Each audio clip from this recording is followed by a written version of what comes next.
যুবকদের কোনো হিতাহিত জ্ঞান পর্যন্ত চলে গেছে এখন।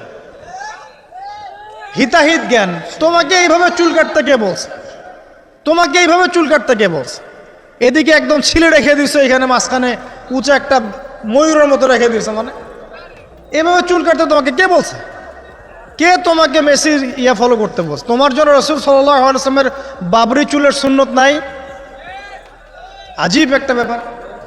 দাড়ি রাখছো, বিরাট কোহলির মতো দাড়ি রাখছো কেন? রাসূল সাল্লাল্লাহু আলাইহি ওয়াসাল্লামের মতো ছাড়া দাড়ি রাখতে পারো না? আশ্চর্য। আমাদের আদর্শ চিন্তা হবে না?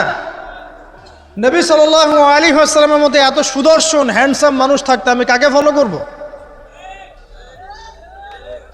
যুবকদের পুরো মাথাটাকে ব্রেইন ওয়াশ করে ফেলা হয়েছে।